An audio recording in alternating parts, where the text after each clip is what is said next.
Bonjour à tous et bienvenue dans cette nouvelle vidéo.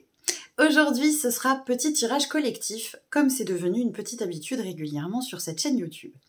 Avant de démarrer cette vidéo, j'ai préparé vos tirages et j'ai également demandé quelle serait la thématique générale de ce tirage collectif. Et j'ai tiré cette petite carte issue de l'oracle, le coaching de Charlie de Yena Soul Shadow sur YouTube. Donc on va parler de ce qui doit être révélé, ce qui doit ne plus être passé sous silence à l'intérieur de toi, pour toi, peut-être aussi pour les autres, c'est ce qu'on verra. Donc j'ai préparé 3 propositions de tirage parmi lesquelles tu vas pouvoir choisir. Tu peux d'ores et déjà choisir un chiffre entre 1 et 3, mais je vais te montrer les 3 tas pour voir s'il y en a l'un d'entre eux qui t'appelle. Rappelons pendant que je vous les prépare que bien entendu nous sommes en tirage collectif, que tout ne peut pas te parler, que tout n'est pas pour tout le monde et qu'il faut vraiment que tu aies un lien avec le tas, qui t'attire réellement pour être sûr que le message est bien pour toi. Je te présente les 3 petits tas. Donc à chaque fois, il y a une carte de l'oracle de la triade, une carte de l'oracle des énergies lumineuses d'Alicia Mollet, une carte de l'oracle de Lucie et du coaching de Charlie de Yena Soul Shadow. Donc je te présente le tas numéro 1 qui est ici.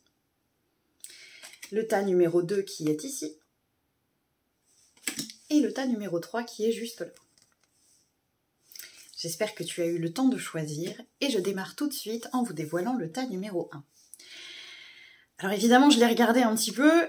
On a avant tout message à l'envers, puis à main, à l'endroit, et enfin la fin avec oser. Clairement, très sincèrement, on est dans le domaine qui semble très spirituel, voire médiumnique, avec le besoin de te révéler qu'aujourd'hui, tu as beaucoup plus de lien avec l'invisible que ce qu'il n'y paraît. Je peux vous assurer qu'en vous disant ça, je suis remplie de frissons. Ton lien avec l'invisible, c'est comme si l'invisible t'appelait et qu'il tombait sur répondeur. Vraiment, c'est cette image-là que j'ai. On cherche à te joindre. Ça peut être ton toi profond, ton âme. Ça peut être tes guides. Ça peut être des défunts. Je ne sais pas ce qui cherche à te joindre exactement dans l'invisible. Ça va être à toi d'aller creuser, évidemment, puisque ça t'appartient, cette partie-là. On est tous d'accord. Je ne peux pas avoir une réponse qui serait tout bonne pour toutes les personnes qui verront cette vidéo. Mais une part de l'invisible cherche à se connecter à toi.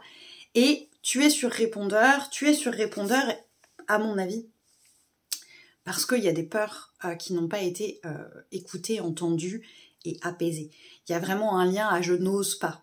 J'ai peur d'aller écouter ce qu'on va me dire. J'ai peur que ce soit mal perçu, peut-être par mon entourage.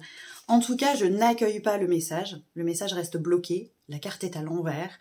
Le message est bloqué par peur d'oser. J'ai peur d'oser, d'être spirituelle, d'avoir des extrasens, de rentrer en lien avec l'invisible. Donc là, on est clairement dans une invitation à oser. Prends ton temps, respire, calme-toi, pose-toi pour pouvoir enfin recevoir ton message de ta propre guidance qui t'est destinée. J'espère que c'est clair pour vous. Le tas numéro 2. Réussite à l'envers. Non, réussite était à l'endroit, c'est que j'ai pris le tas à l'envers. Féminin à l'envers, amour à l'envers, créer à l'envers. Là, je pense qu'on te demande de te remettre en lien avec ce que tu entends par réussite. Parce que je pense qu'aujourd'hui, ce n'est pas pleinement équilibré. Qu'on est peut-être parti sur j'ai l'idée qu'on est parti sur une fausse définition de ce que c'est que la réussite. Dans le sens où aujourd'hui, tu as l'impression de réussir, alors que finalement, ton intérieur n'est pas tellement présent dans ce que tu montres à l'extérieur.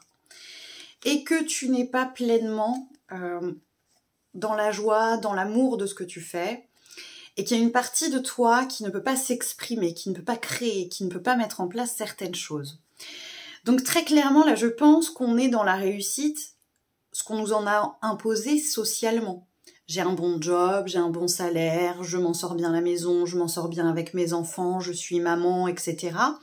Oui, sur le plan social, si on se base uniquement sur ces critères sociaux, il y a sans doute une réussite chez toi. Par contre, la réussite personnelle, la réussite intérieure, c'est-à-dire d'atteindre des objectifs de réalisation de soi, je suis pas sûre qu'on y soit. Donc on t'invite à révéler ce qui t'empêche de te sentir pleinement réalisé sur le plan personnel et non pas que socialement. J'espère que ça t'aidera. Troisième petit tas. Bénédiction à l'envers, volonté à l'envers, pause et se calmer. Clairement, tu n'as l'impression que plus rien ne va. Voilà, j'ai l'impression que tu as le sentiment d'être dans une situation où tout t'échappe. Comme si on t'avait jeté une espèce de malédiction, tu te sens pas accompagné, pas soutenu, voire plombé par les autres autour de toi ou par les énergies. Et tu as l'impression de plus avoir rien du tout dans le moteur, il n'y a plus rien pour avancer, on est à sec, on est en panne d'essence, tu vois l'idée. Donc là, très clairement, oui, ça semble être très compliqué dans ton quotidien et on n'est pas en train de te dire le contraire. Par contre, là, l'image que j'ai, c'est que tu continues à forcer, quoi. Tu continues à forcer le passage et tu tires alors qu'en fait, il n'y a plus de carburant. T'essayes de redémarrer la voiture alors que tu sais que le plein d'essence est vide, quoi. Et donc, on est en train de s'épuiser, voire en train d'assécher et de casser le moteur. Très clairement, on t'invite à faire une pause et littéralement à te calmer. Respire. Si tout se met contre toi, c'est sans doute parce que tu n'as peut-être pas pris le bon chemin. Prends ton temps, calme-toi, ressource-toi. Ressource-toi, parce que si on doit lutter, il faut être ressourcé d'avant. On ne part pas faire un marathon alors que ça fait 15 jours qu'on n'a pas dormi. On a entretenu son corps, on a préparé son corps, mais on l'a aussi reposé. Là, tu forces, arrête de forcer. Pause, prends du recul, regarde de l'extérieur, apaise-toi et redémarre gentiment, à ton rythme. Peut-être un peu plus dans l'ordre aussi, parce que là, j'ai l'impression que c'est un peu le bazar. Voilà pour les 3 petits messages. Cette vidéo est plutôt courte. J'espère que ces messages t'auront parlé. N'hésite pas à me dire en commentaire comment ça résonne pour toi. N'hésite pas non plus à me donner des envies de vidéos YouTube sur cette chaîne. Vous savez que j'essaye toujours de répondre au mieux à vos attentes. Et bien sûr, si tu as aimé, un petit pouce bleu et un petit abonnement, ça fait toujours plaisir. Passez une bonne journée.